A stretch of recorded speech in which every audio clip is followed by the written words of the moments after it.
You're not bad with money, you were just never taught. That's not just a comforting phrase, it's the truth. And yet, if you're anything like me, you've probably carried that feeling. The quiet guilt, the inner voice that whispers, surely you should be doing better with your money by now. You might look at your overdraft and feel like you've failed. I know I have in the past. Or scroll through social media and see people talking about savings goals, buying homes, investing, financial freedom, and wonder why you're still living month to month. But here's the thing. Money management is one of the most important life skills you'll ever need in adult life. And somehow, and ridiculously, we're expected to just figure it out.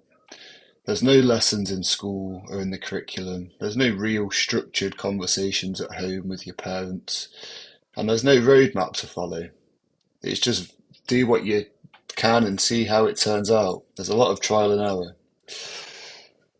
So this video is for anyone who's ever felt behind, anyone who's ever felt ashamed about their finances, anyone who's ever looked at their bank balance and thought, why can't I just get this right for once? Because you're not broken, you've just never been showed how. And the good news is you can start learning right now without shame, pressure, or without having to pretend you've got it all figured out. So what weren't you taught? Let's go back a bit. Think about your school years for a second. You probably learnt how to calculate the volume of a cylinder, how to label parts of a plant, even analyse a poem or a book that you hated. But no one taught you the important things about money. No one taught you what a credit score is or how to build one. What happens if you don't pay off your credit card in full? How compound interest works, both for and against you. What rent affordability should look like. How to negotiate a salary. How to set financial goals that actually mean something to you. And most people, myself included, just sort of wing it. We pick up little bits of pieces of advice as we go along, sometimes from friends, from family, from the internet, from YouTube videos. Some of it's useful, some of it not so much, but then we go ahead and we try and absorb it. And yet, when things go wrong, when we overspend or miss a payment or end up in debt, we blame ourselves. But blaming yourself for never learning something you were never taught is a bit like blaming yourself for not learning French or being fluent in French if no one's ever spoken it to you. It's just not your fault. The emotional baggage around money. So money, it's not just about practical knowledge. Money is emotional. Money is wrapped up in our self-worth. It's our sense of independence. It's our sense of security, our relationships, our identity. When you grow up in a household where money was tight, you learn survival skills, not financial planning. You learn to be alert, cautious, sometimes impulsive, because when money finally does show up, it doesn't often stay for very long. You learn to spend money before it disappears, or just avoid money entirely because it brings stress.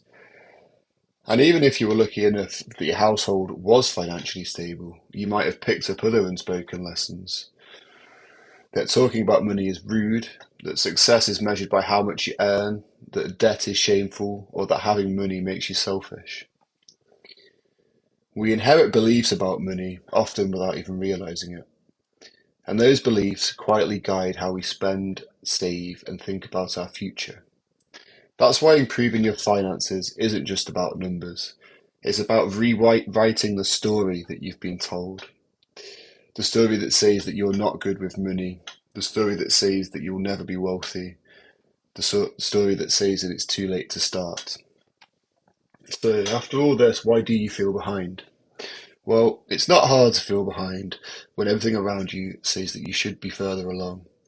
You see people buying homes, you hear about people maxing out their ISAs, you get advice like, you should have 3 to 6 months of expenses saved, and you should be investing in your 20s.